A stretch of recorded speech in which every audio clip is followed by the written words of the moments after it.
Okay, it looks like we've got quite a few people here, so we will go ahead and get started.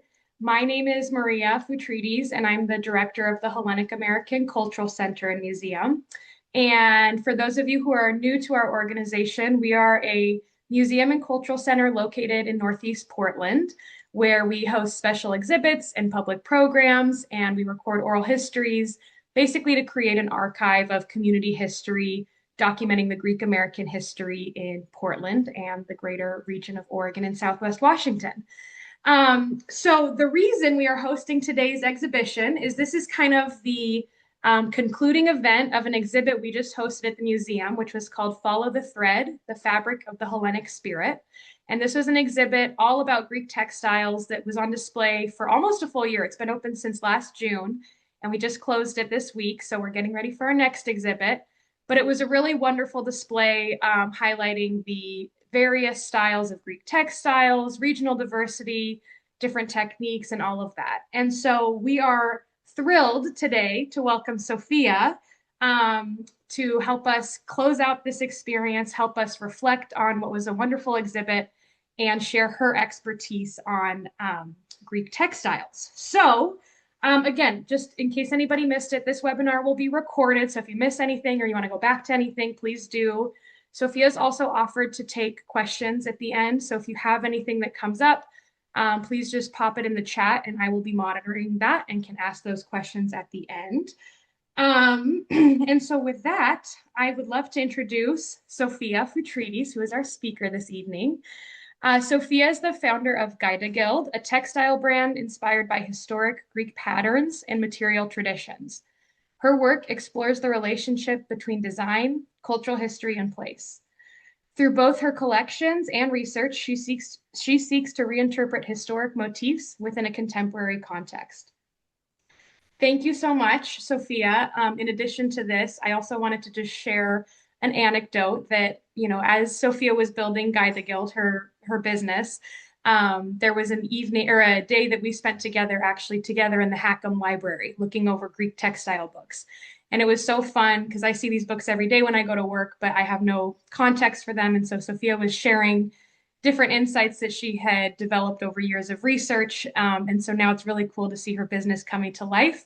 And of course, for her to be able to share this with all of us this evening. So enough from me. I will turn it over to Sophia. And yes, if you have any questions, please pop in the chat.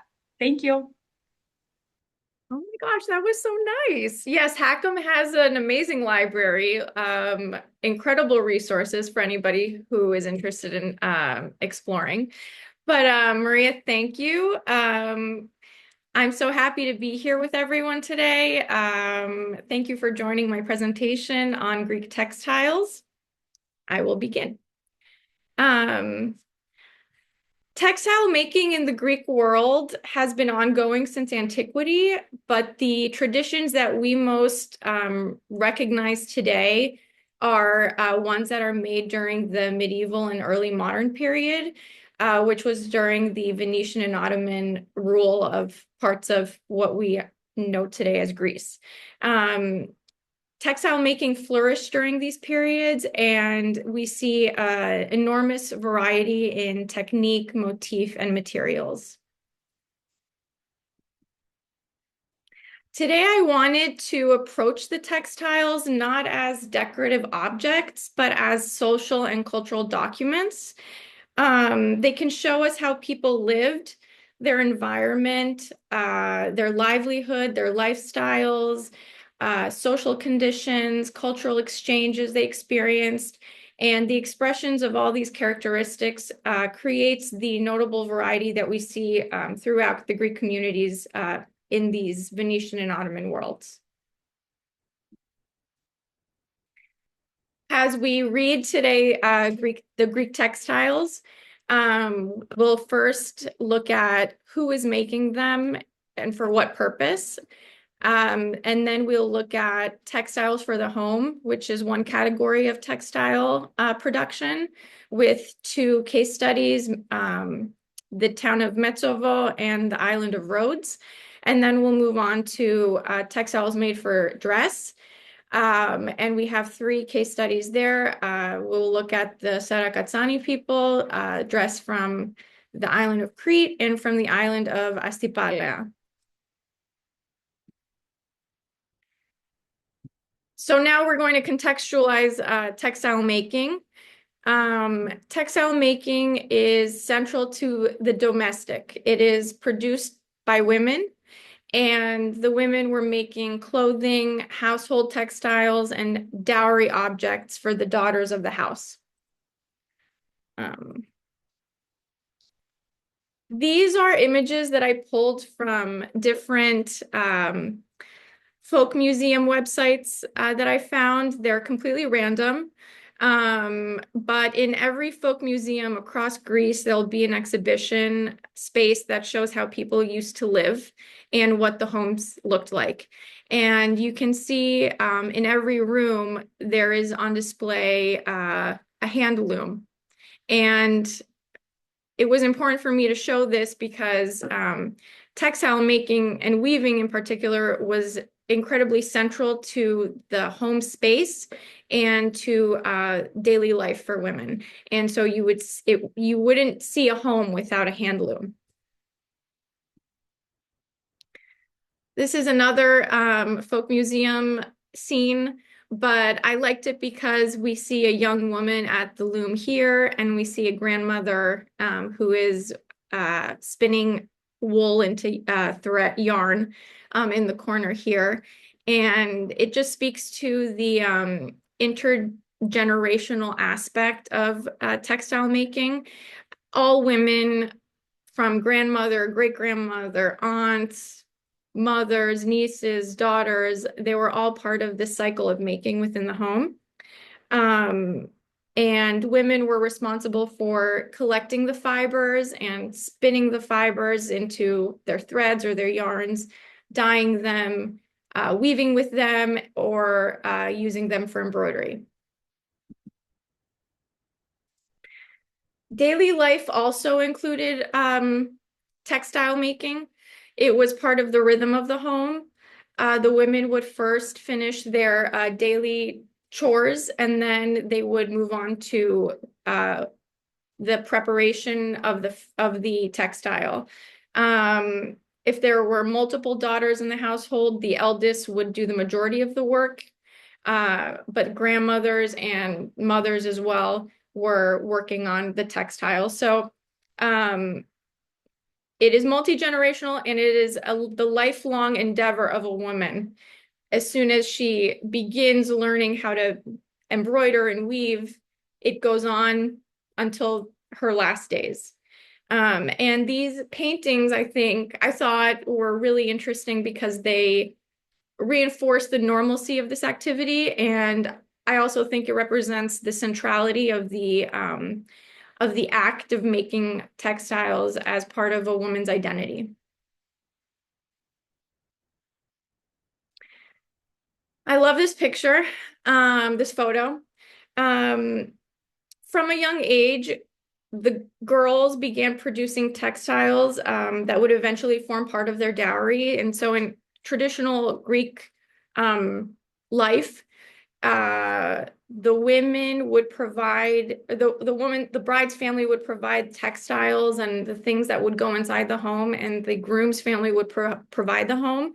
And so for many, many years, the women of the family were working towards fulfilling their dowry obligation. And by the time a girl would get married, her bridal chest would contain dozens and dozens of handmade textiles that would help her establish her new household, and that would kind of carry her throughout the different stages of her life and would be passed down to her daughter or daughters.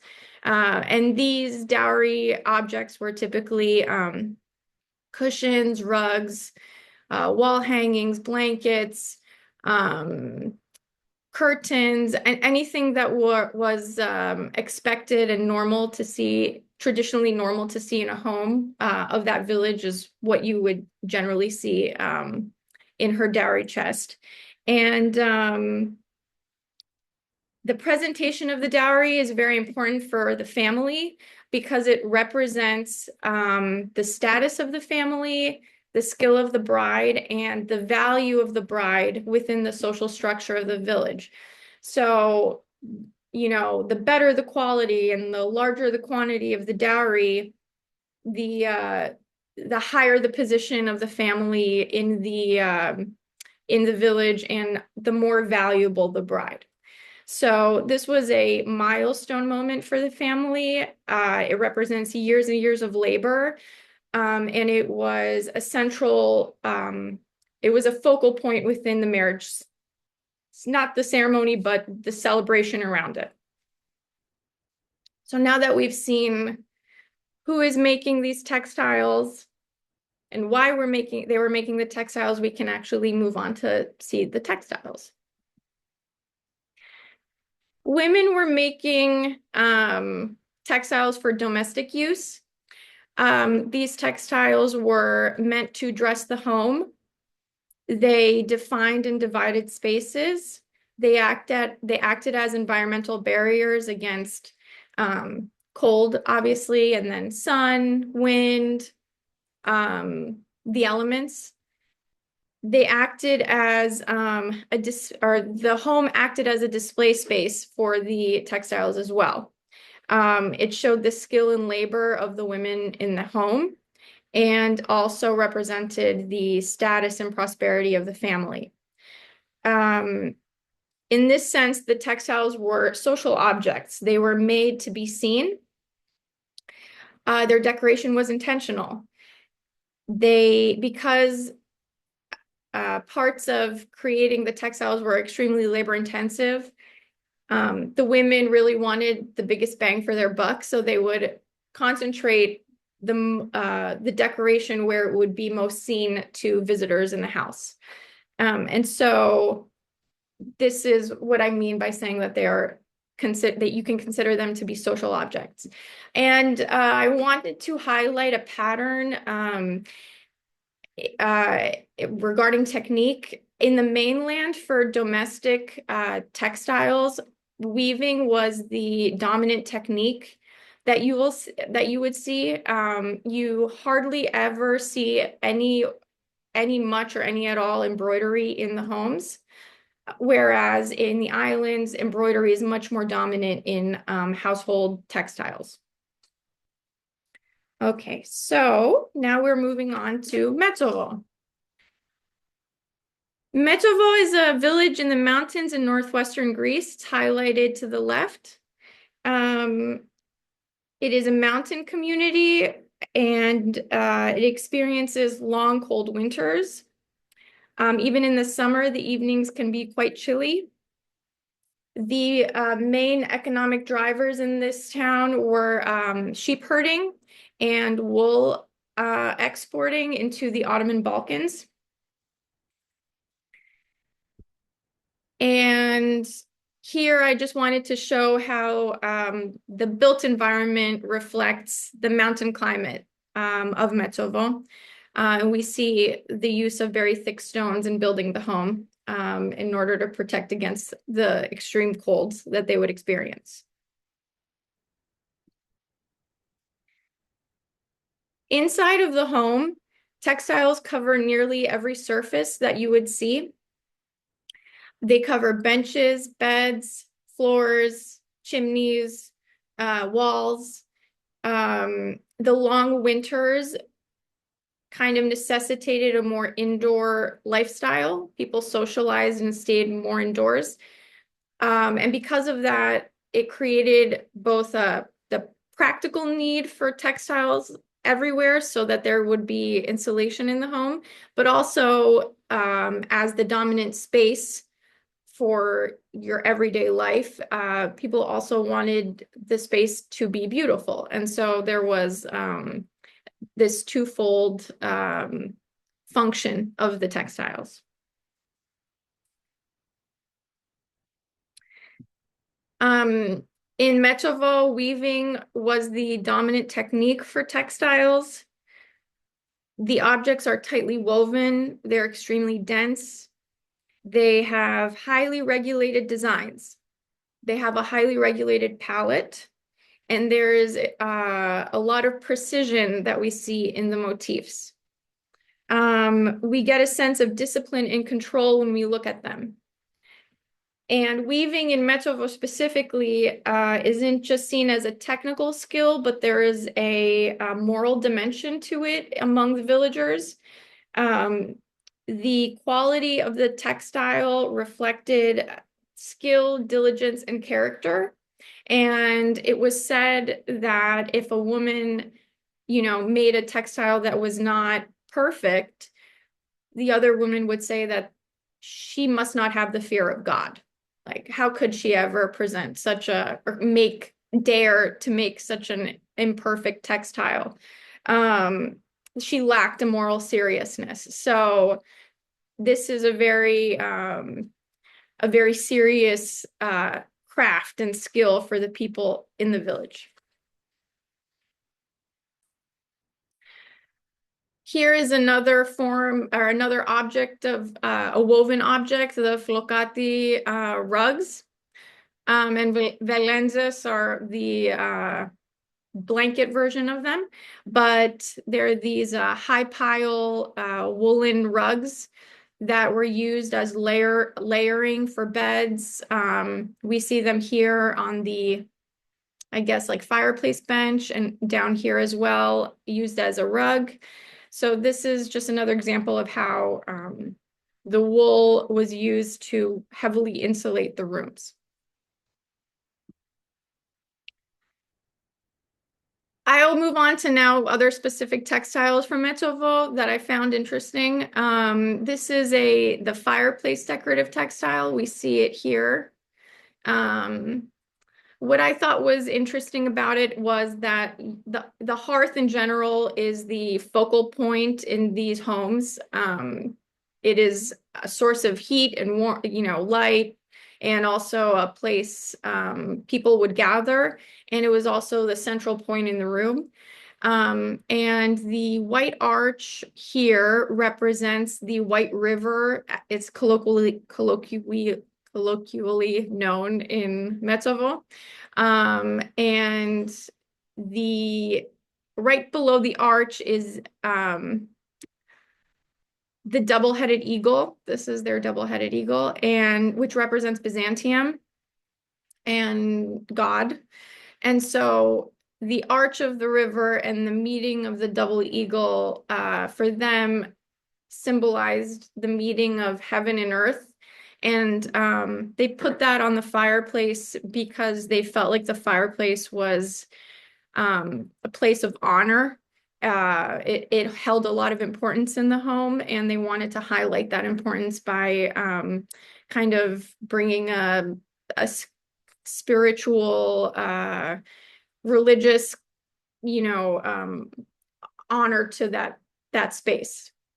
So I thought that was very interesting and unique to Metsovo. The motifs in Metsovo are extremely unique to the region.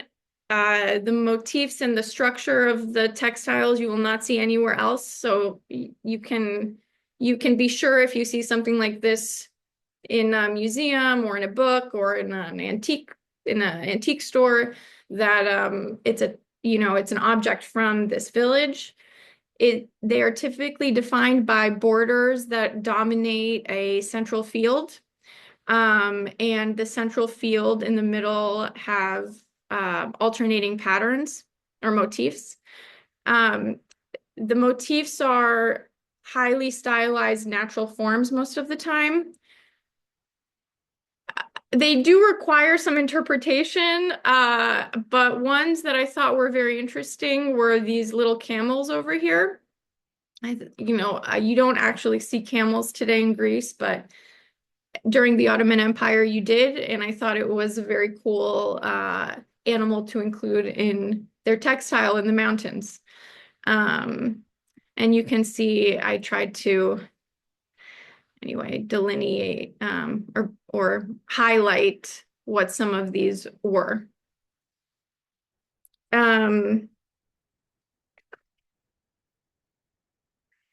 And I'm including this wall textile to talk about color palette. The color palette is very tight in the Metovan textile objects. That is because there is kind of a use logic behind them. Depending on the intended use of the textile that was being woven, the color palette would change. So something that was going to be used daily was going to be drenched in a very dark color palette. The dark blues and blacks that we see, because for practical reasons, the women didn't want to constantly have to wash them because they wanted their textiles to look clean and pristine and presentable. So things that were in heavy use were dark.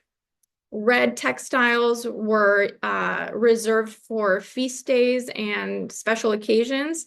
And something that was white was extremely rare and was used purely for decoration or really had no chance of getting dirty. So I thought that was an interesting insight into their decision making. And I also want to say that despite being part of the Ottoman world and some Ottoman trade routes, Metovo developed a relatively closed visual language. It is isolated in the mountains, and because traditions are passed down locally, there was this cycle of motif. I don't want to say motif recycling, but motifs were passed down from mother to daughter and so on and so forth. The daughter would work off of the motif and the material and the technique and the palette of the mother, and this happened across the village. And so this chain that went on preserved all the motifs. And even though the meaning behind many of these motifs has been lost, the women continue to make them because it is part of their textile language tradition.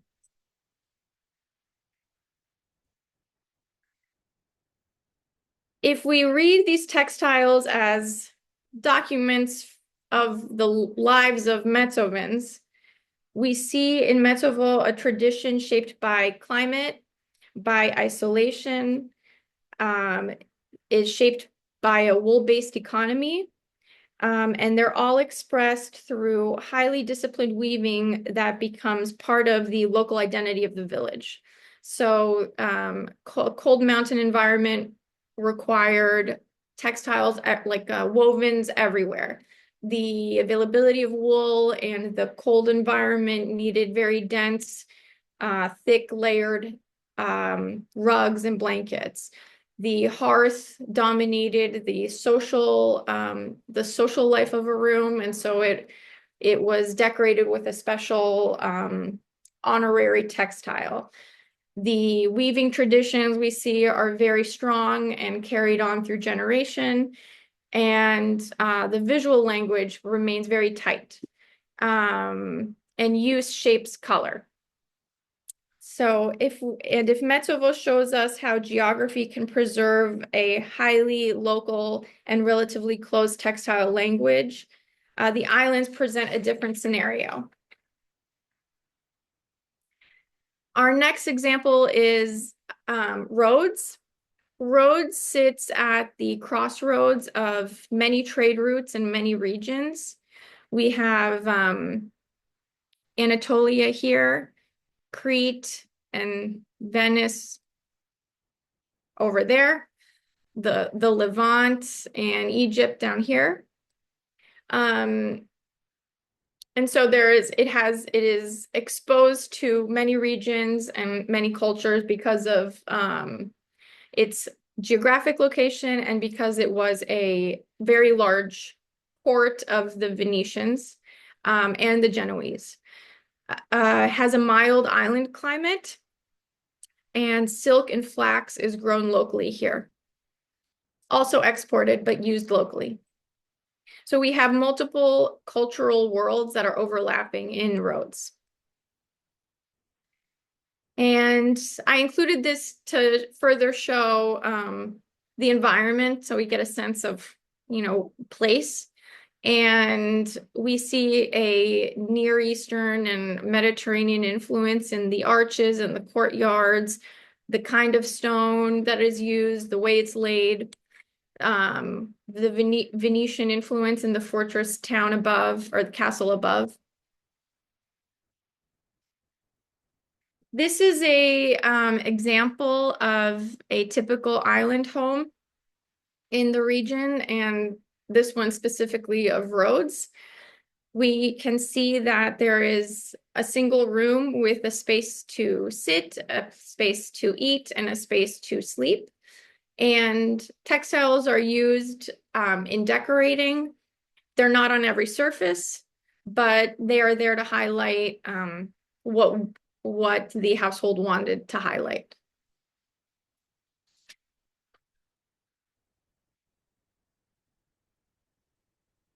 In Rhodes, we encounter a distinctive element, the marital bed tent.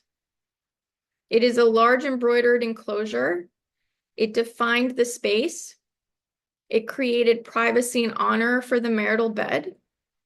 And its key role was showcasing the central dowry piece in the marriage. It also became a focal point in the home, even though it was in a corner. And it announces status and wealth. So even though it is in the corner, it becomes the pièce de résistance in the room. And the structure itself reflects a Western European influence. Canopies were very much in vogue in Europe, and through the Venetian trade routes made their way into the islands and into Rhodes. And in Rhodes, it is adapted locally. The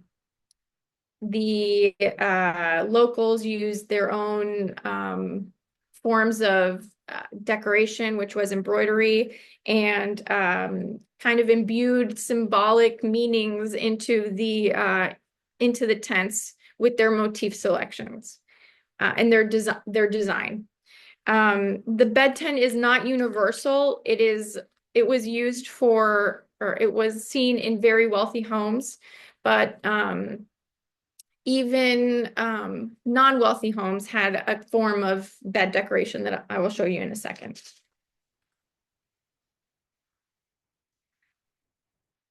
The bed tent was made of multiple textile components. We have curtain panels, we have a door panel, we have this stack of pillows in here. And we have the bed valance, which was a sheet that would sit kind of on top of the bed and off of the bed. And the section that was at the corner and off was embroidered, as we see, but the top part that was laid flat on the bed was not embroidered. This is just reinforcing the idea that there is a placement logic in embroidery. It is, as you can see, very labor intensive, and the women would only decorate where the eyes could see their work. So back here, there is nothing because no one was going to see it. And we'll see on the pillows, because they are stacked, only the borders tend to be embroidered. And even in homes that didn't have this tent would have multiple stacks of pillows, and then they would also have multiple embroidered bed valances. So they had this similar decoration tendency, but the wealthiest had this beautiful bed tent. This is a detail of the door panel. It's very interesting. It has many different cultural influences within the motifs. We have a peacock, which is a Byzantine motif. Under it is this eight-pointed star, which comes from Egypt, the Mamluk dynasty. We have the double-headed eagle, which is Byzantine. I think this is the same thing here, peacock, stars. This is a flat leaf design motif that is very local to the Dodecanese Islands. And so you see there are a lot of different motifs with different cultural origins. And on the side, these are motifs that you would see on the curtain panels next to the door panel, and the shape of it's a vase. The shape of the vase is Ottoman and Persian in origin, but you would see generally within the motif double-headed eagles, peacocks, heraldic figures like lions,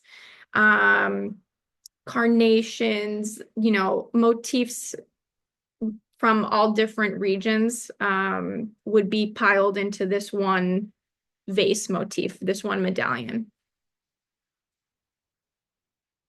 And here again, just to really bring it home, the cushions have border embroidery, but nothing in the center because of that stacking. Although I suspect that the bottom right one was meant to sit on top of the stack. And so there is a central motif, whereas the other ones do not. And it is said that the higher the stack, the wealthier the family.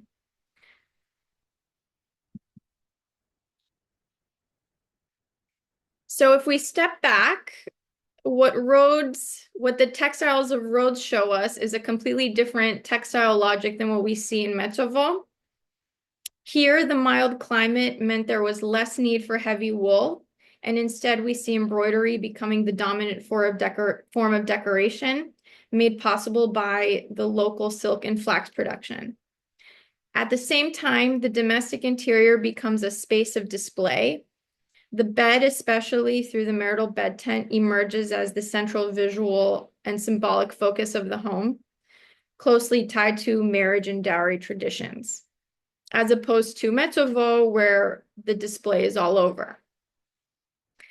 Importantly, because Rhodes was so connected to the wider Mediterranean world, its textiles reflect a layered visual language, drawing from Byzantine, Venetian, and Ottoman traditions. So overall, these textiles are not just functional, but they are markers of skill, of labor, and of household status within a connected cultural environment.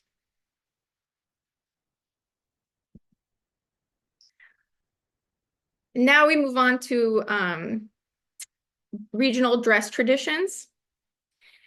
We've looked at textiles within the domestic interior and how they structure space and reflect the local environments.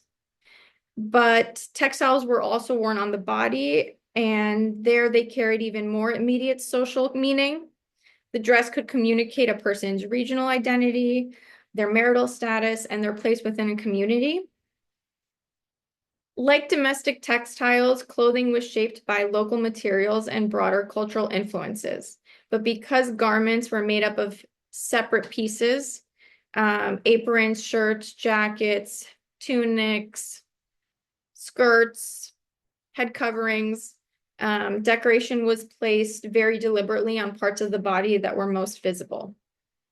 And so in this section, we'll look at a few regional traditions and consider how dress can be read as a cultural document as well.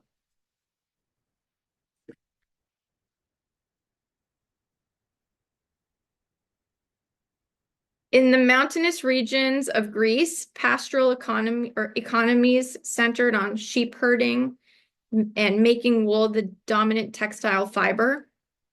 One group strongly associated with this life were the Sarakatsani. Unlike the settled communities of Metsovo or the connected world of Rhodes, the Sarakatsani followed a seasonal pattern of movement, traveling between mountain pastures in the summer and lowlands in the winter. Because of this mobility, their material culture developed under conditions of constraint. Homes were temporary, resources were limited, and textiles needed to be durable, practical, and portable. Despite this, their dress developed a highly distinctive and recognizable visual language.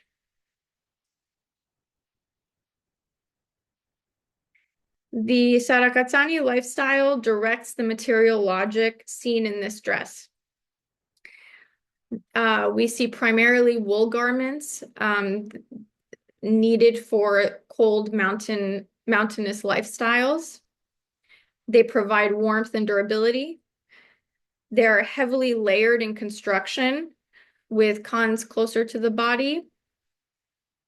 There is geometric decoration throughout, connecting them to a broader Balkan aesthetic, but also it is said that this geometric pattern making connects them through a lineage to ancient Greeks and the geometric forms we see in ceramic vessels from antiquity.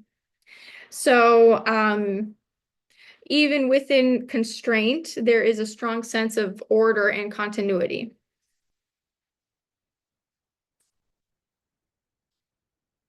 This dress is highly functional and it acts as a layered system.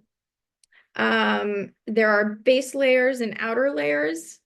There are arm coverings and leg coverings. There is a consistent geometric language across all components, and there is a stark color palette, which becomes, even though it looks austere, it is highly practical for them because of the way that they live.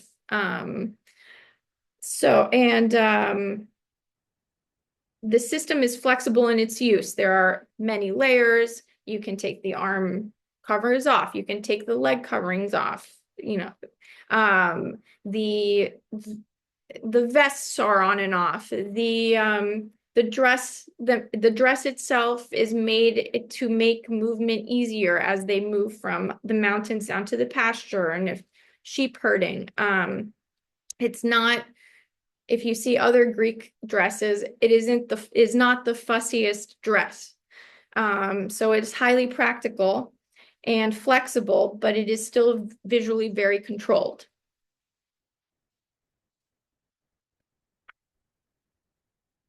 This is probably my favorite, one of my favorite aprons in the canon of Greek aprons. The apron is where the control opens up. It is the primary site for decoration. We see organic shapes contrasting to the austerity of the geometric shapes, the geometric decoration throughout the rest of the costume. We see crosses, but the other shapes, spherical shapes, are references to cosmological celestial bodies, suns, moons, and stars. And I think this makes perfect sense because there are nomadic people. They live so deeply with nature.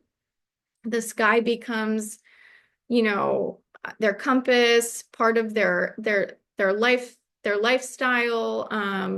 The sun tells them when to wake up. The moon tells them, the day starts with the sun, ends with the sun. They live in, thatched huts, but they're so exposed to the sky all the time. And so I think it makes complete sense that those would be the inspiration references that were used to decorate these aprons.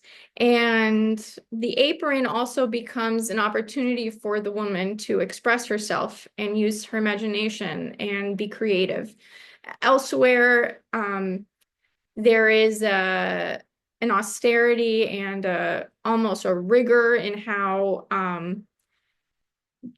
defined the decoration and the elements are to the dress, but here there's more space for variety and for her to experiment. So I think these are super special and very unique to what we typically see with Greek dresses.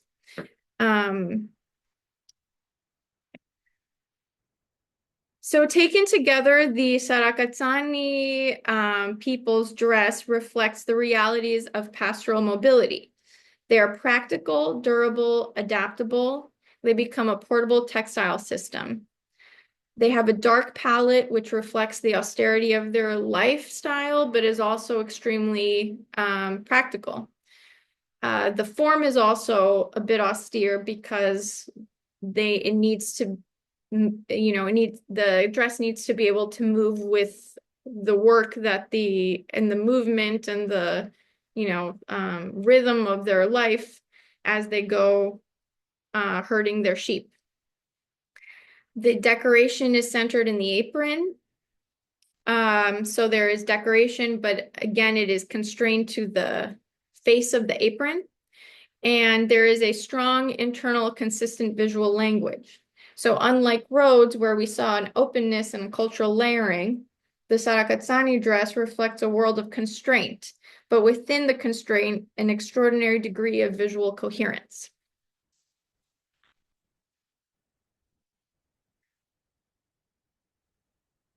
Okay, Crete. Crete is also in the center of many things. It's the largest island in Greece. Through the 15th and 17th century, it is known to the Venetians as Candia, and it is one of the most important Venetian colonies in the Eastern Mediterranean. The political and commercial connection that is brought to the island brings with it close contact to Renaissance Italy, and that influence is visible in both the dress and the embroidery. The silhouette of this bridal dress reflects Renaissance European fashion, particularly the wide sleeves and the gathered bodice. Through Venetian trade routes, pattern books circulated across the Eastern Mediterranean, where local artisans adapted the motifs seen in the lace patterns using their own technical and aesthetic traditions. And although Crete and Rhodes shared many of the same cultural influences, the textile traditions that emerge in Crete are very different. So we can see that influence does not produce uniformity, and it is always influence and cultural exchange is always filtered through a local lens.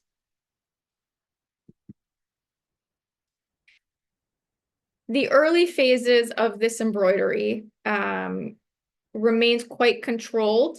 It is monochrome. The repeat is quite tight and repetitive, but clear. And there you get a sense for an there is initial restraint. You don't see this restraint as much in this detail image, but over here you can see, you know, it is, there is some creative restraint, I guess, let's say. Oh, and the embroidery is placed at the hem, importantly, which reinforces the visibility logic, the placement logic that we've seen in other embroideries. Over time, the restraint gives way to something much more expressive, fantastical, explosive, overflowing.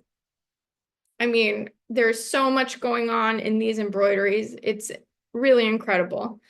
They shift obviously from monochrome to polychrome embroidery threads. They become highly dense and detailed compositions. We see symbolism from the Byzantine Empire, from the Venetian Empire, but also, you know, from mythology that was reinterpreted in Italy in the Renaissance and then brought back to Crete.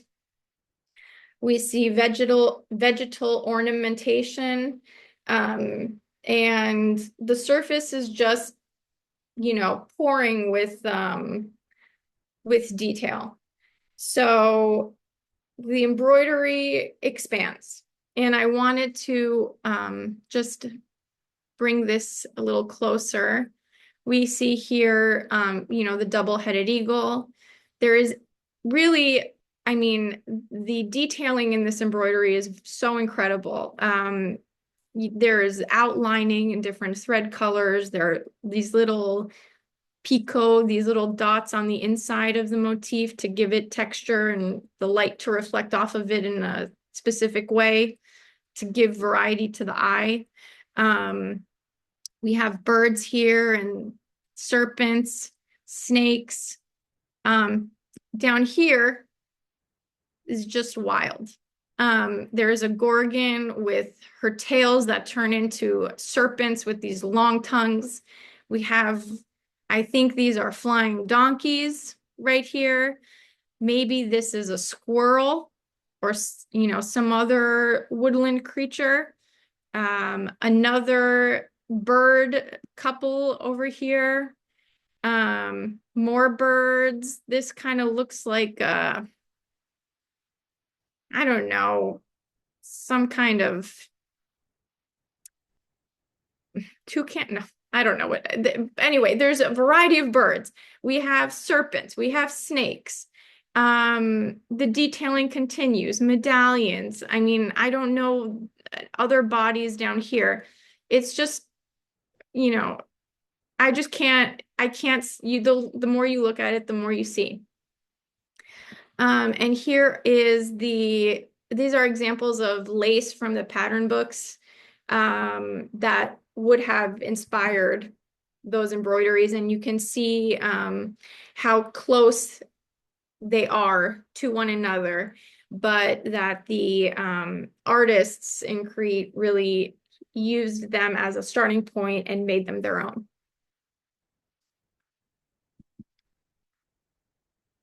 And also, the sleeves, which were also in the European cut, like a billowing sleeve, got some embroidery action as well. Since that they were visible on the dress, they got like a embroidery that told a story. You see narrative scenes here, homes, people, maybe it's a marriage proposal. And these embroideries would change, the narrative scenes would change depending on who is making them, but becomes an opportunity for storytelling, which is, really interesting as compared to the fantastical scene of the hem that we just saw.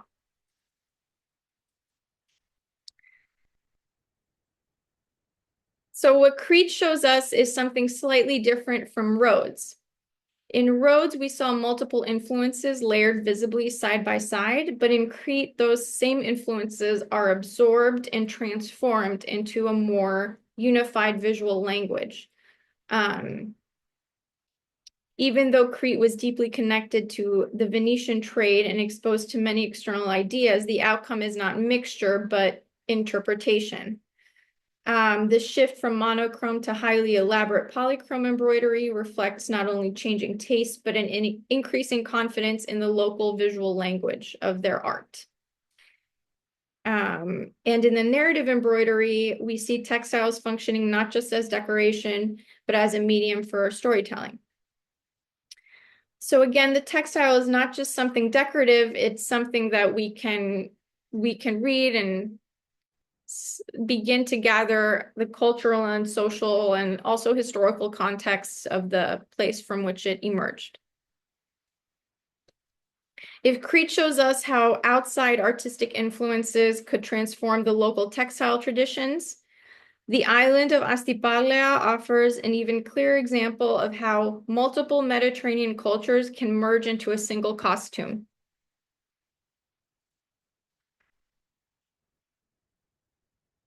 Astypalaia, right here, Astypalaia too sits at a crossroads in the Eastern Mediterranean. It sits between the Cycladic system of islands and the Dodecanese system of islands. It had exposure to the Venetian trade routes. It was a smaller colony of Venice, but still one. And it maintained its own local traditions as well. As a result, the bridal costume reflects an extraordinary synthesis of influences. Byzantine, Venetian, Anatolian, and Levantine traditions all merge within a single costume.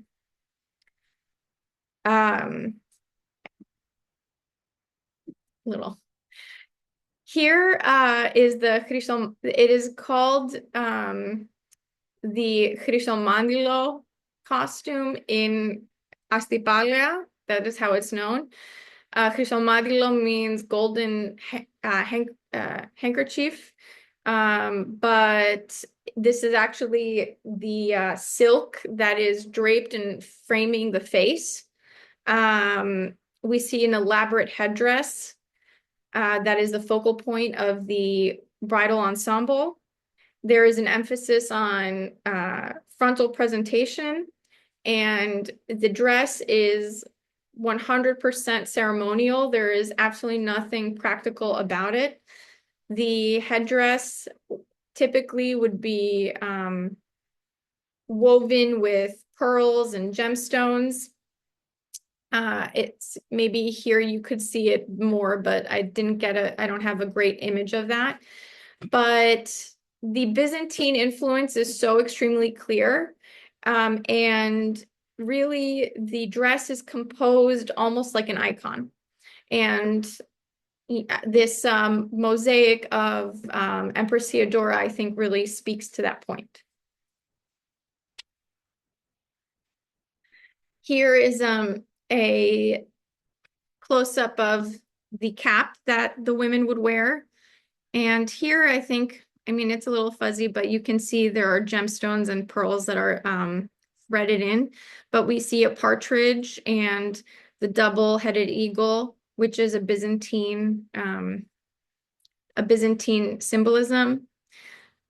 The silks are not made in Astypalaia, they are imported. So I'm not really discussing the silks because it's not a textile that is made domestically there, but that is another influence. The tunic that is worn on top plus the silk of the cap. And sometimes there is a velvet component. Those are all imported from Anatolia, from other parts of the Ottoman Empire.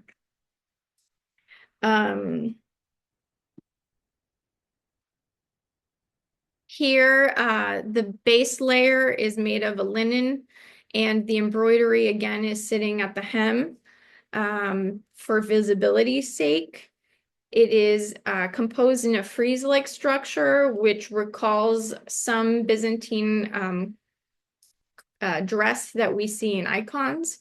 And the motifs are said to come from a Cycladic tradition, but have been reinterpreted here into in a very traditional Astypalian technique and way. And the top, where this, the tunic would sit in front of this part of the top typically, but the sleeves would billow out. The billowing shape is again European, but the vertical pattern here is a local one. It's called the centipede motif. The women conceived of it from the local centipedes of the island. There's also a version of this that has, instead of the centipedes, the 8-pointed stars from the Mamluk dynasty. And the medallions, again, we discussed earlier when we were looking at Rhodian embroidery, are from Ottoman and Persian origin, but they have here almost a Venetian scrolling pattern. And here, these scrolling florals are very clearly Venetian. So we have a lot of coming together on one document. One document, like a cultural document. And here I wanted to just show how the top and the bottom would fit with each other. And on top of this would be the imported silk.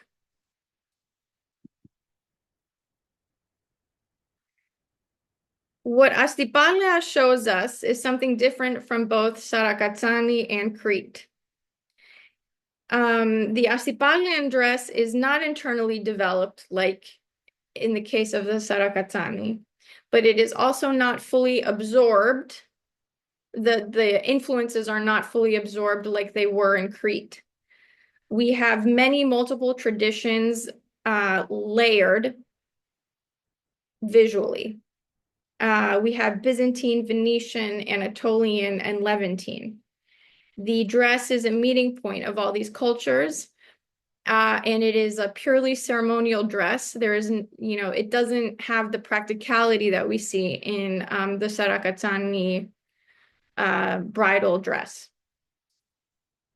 So when we read this costume, we're not reading a single tradition, but we're reading a network of connections across the Mediterranean.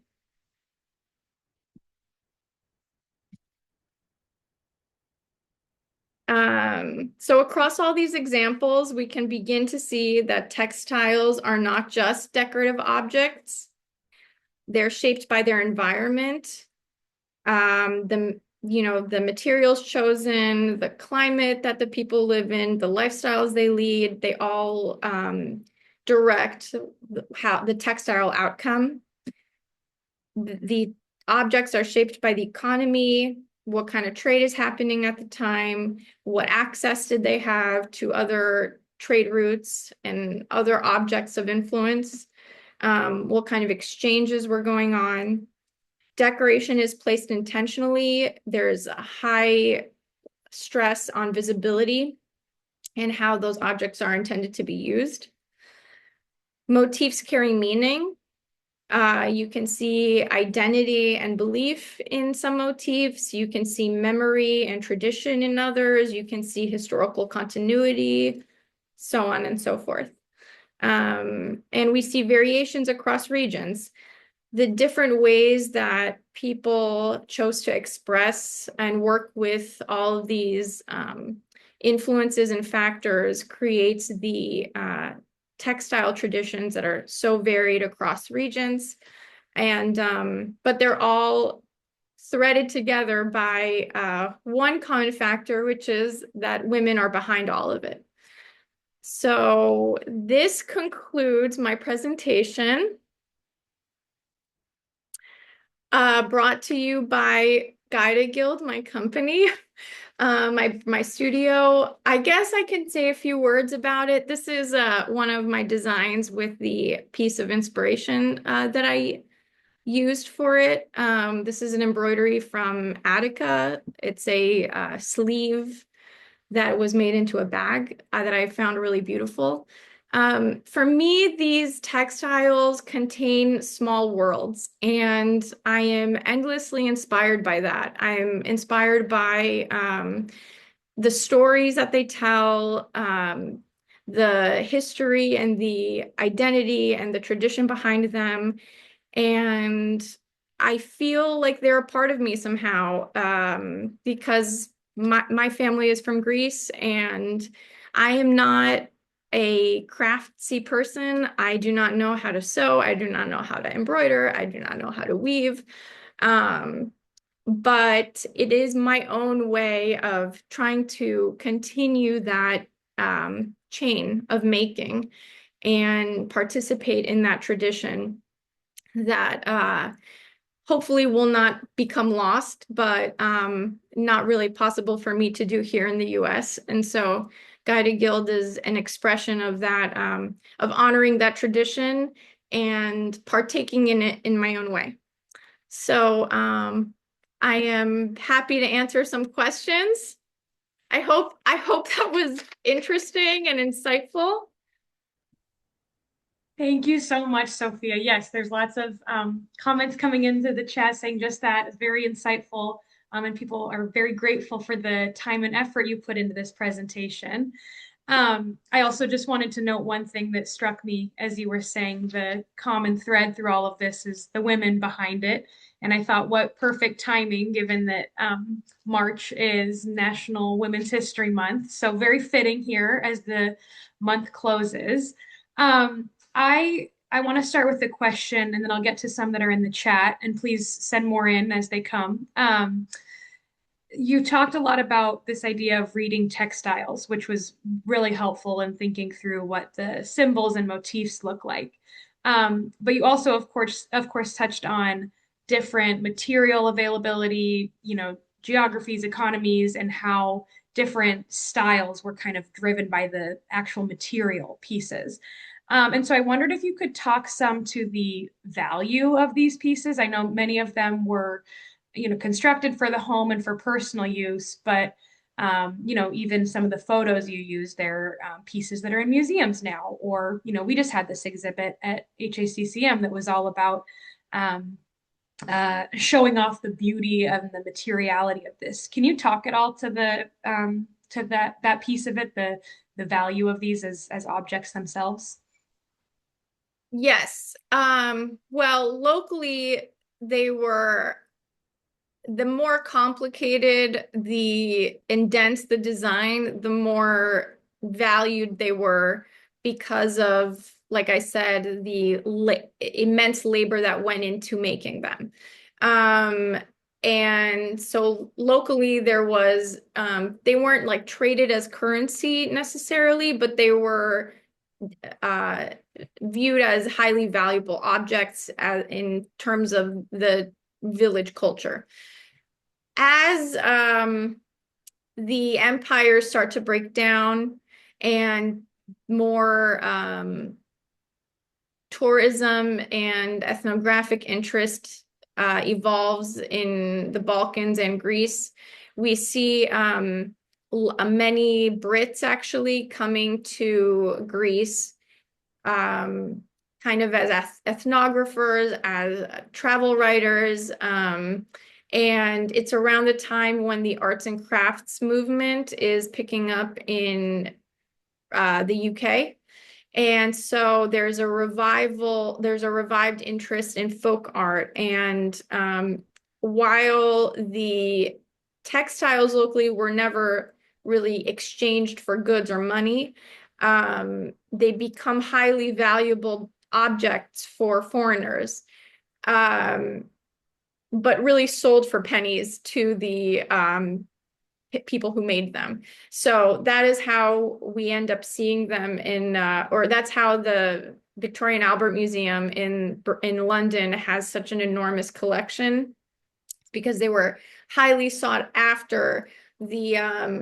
The labor that went into them was seen as extremely valuable and kind of like a lost art, and spoke to the arts and crafts movement that was coming up in Britain. But they could just buy them, they bought them very cheap from the peasants. The villagers were poor and didn't know their value. I think there was like a power dynamic happening between the Brits and the villagers, and so they would cut up cut off hems, or they would cut apart cushions or parts of a curtain panel and sell pieces to these ethnographers.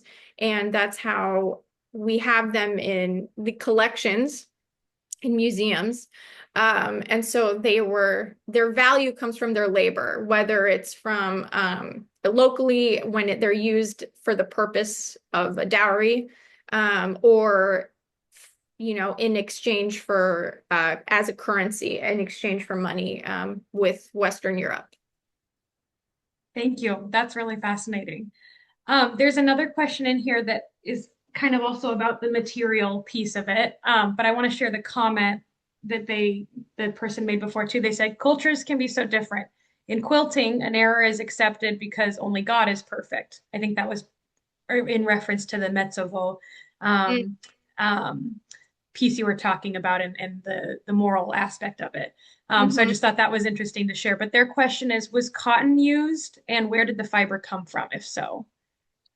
Yes, cotton is used. It is used. Actually, there was a lot of cotton plants in Greece, and there was a cotton industry. My grandmother grew and picked cotton in the 50s.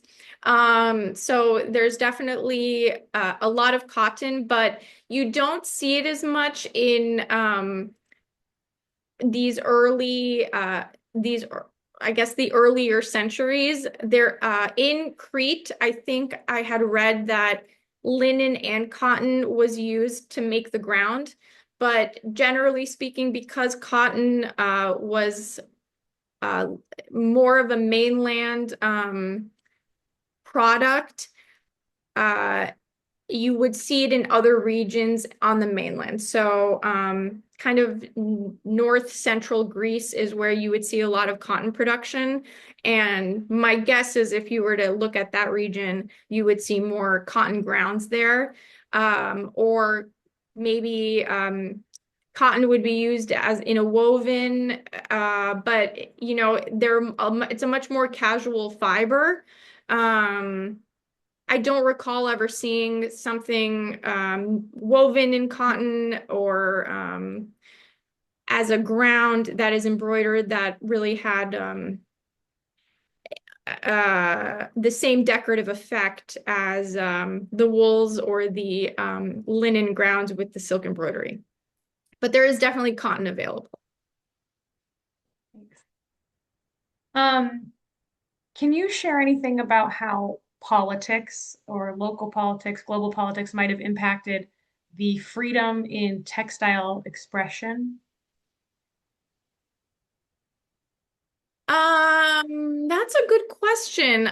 You know, I don't believe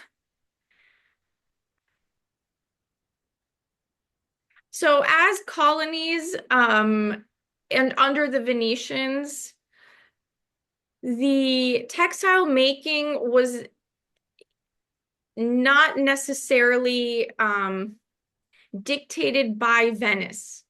Um, there was a nobility that lived on the island, and the islands were used for economic purposes.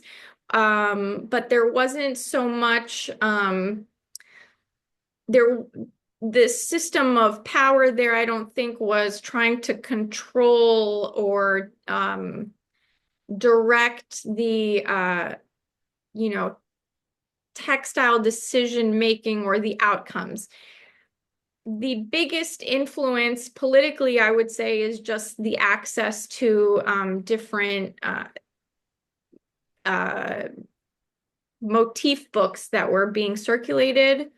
Um, I've also read that, you know, the Venetians would bring their nobility, and the servants who served them were Greek. And I guess maybe that political power dynamic where the nobility would have bring their own Venetian garments and embroideries or laces would expose the servants to new designs. Intermarriage was also another way of merging peoples, and I guess maybe that could have produced a kind of political dynamic as well between the Greeks and the Latins, they called them. But I don't recall ever reading that there was a overarching political, you know, dynamic or decision making or influence that was really driving any of the aesthetics. I think people were pretty much left to do their own thing. And under the Ottomans were actually very hands off. You know, if they, as long as they got their payout, basically, they left Greek communities alone. The only thing I can say is that in Crete, after the Venetian rule ended, we stopped seeing these embroideries that I presented as part of the aesthetic vernacular. And what happens is the Ottomans, when they take over a place, they move in their own subjects so that they can centralize their control better and their power. And so they would bring in Greek Muslims, like Greeks who were converts into the island, and with them they would bring kind of like a different Ottoman fashion. And you see in Crete, uh, with the change of population and the ousting of the Venetians, people start to change the way they dressed. And so they would take on the Anatolian Ottoman dress locally and forget the Venetian one. And so women would start wearing, like today, if you go to Crete and you watch a festival and dance, you will not see those Renaissance type dresses. You're going to see women wearing salvars, which are the balloon pants with like more stripes and wovens, hardly any embroidery, a headscarf, and that's all from the Ottoman influence that came in after that exchange, that change in power. But I am unaware of politics playing a role, and I have read I've read a good number of books. So the books typically focus on cultural exchange and kind of osmosis and not necessarily on politics. So I don't know if I answered the question, but that is to my knowledge. That's great one. And actually, there is a question in here too, just to the note you just left us with, is somebody's asking if you can recommend any books for learning more, ideally with lots of pictures. Are there any resources you can recommend for us eager to learn more about all of this? Yes, there are lots of books. I was going to, and I think Maria will send around a short bibliography or resource page where I'll list, there are multiple books in English, and websites as well online. Museums have an enormous digital collection where you can look in extreme detail at the textiles, but they don't typically explain anything about it. But it's a great the V&A Museum in London has an amazing digital resource. And the Cleveland Museum of Art does as well, and the Metropolitan Museum does a little bit if you're just looking for images, but there are quite a number of books on the topic. So I will definitely distribute a list out this week. Thank you. Yes, we'll definitely make sure to share that. I also, sorry, I skipped over one more kind of technical question. That was the one I should have ended on with the resources. But what era were the textiles that you showed us this evening? Understanding that maybe from a few different eras. So they're all from the Venetian ones. The Cretan ones for sure are from the 14th, 15th, or 15th and 16th century, and maybe early 17th century. At that point, the island changes hands to the Ottomans, and then we see a different textile tradition take place. But generally speaking, these textiles are I want to say from like 16th, 17th, 18th, 19th century. It's hard to say with specificity because the motifs, we talk about diversity across the regions, but there is so much continuity and lack of diversity in motif and technique in specific when we zoom into specific regions and villages because of the intergenerational chain of textile making. And we're able actually to look at an embroidery from an island that is from the 1700s and say like, oh, this is definitely from this island because the local identity is so strong. And you'll see that same embroidery and motif and technique 200 years later in the 19th century. It's maybe like the palette's a little different, or I don't know, maybe thread choices have changed, but there's really very little variation. So these textiles tend to, you know, they can date from,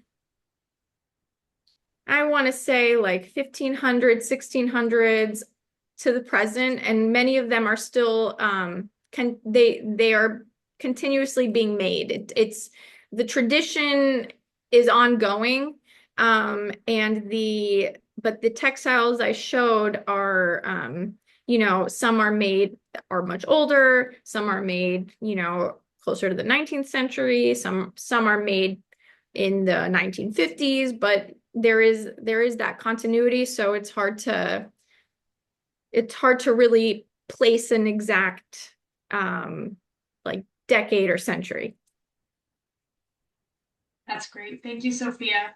I think that that answers most of the questions in here. However, we will also, as Sophia said, we'll be sending out an email after this with the recording if you want to go back and watch it or share it with anyone, with some of those resources and an opportunity. If you have any other questions, we can hopefully try and get some of those answered for you. So with that, I would like to thank you again, Sophia, for a wonderful presentation. The comments in the chat are just very enthusiastic and grateful for the time and the expertise that you shared with us here this evening. So thank you very much for helping us celebrate the end of a wonderful exhibit. And for those of you who are interested in learning more, please do keep a lookout for that email that we're going to be sending here. Before we sign off, I just wanted to thank our sponsors for this evening's event, which is the Regional Arts and Culture Council and the Arts Access Fund of the City of Portland. And I wanted to share two upcoming events. If you're local and you can join us this Sunday, we will be opening our newest exhibit. So sad that we had to say goodbye to the textiles, but our newest exhibit of paintings by Marguerite Francis Sylvia will be opening this Sunday, March 29th. And later on in April, on the 25th, we'll be having a film night with our friends at the Oregon Turkish-American Association. So check our website, Hellenic-American-cc.org, for information on any of those. And thank you again for joining us this evening. Have a good one. Thank you. Thanks, Sophia.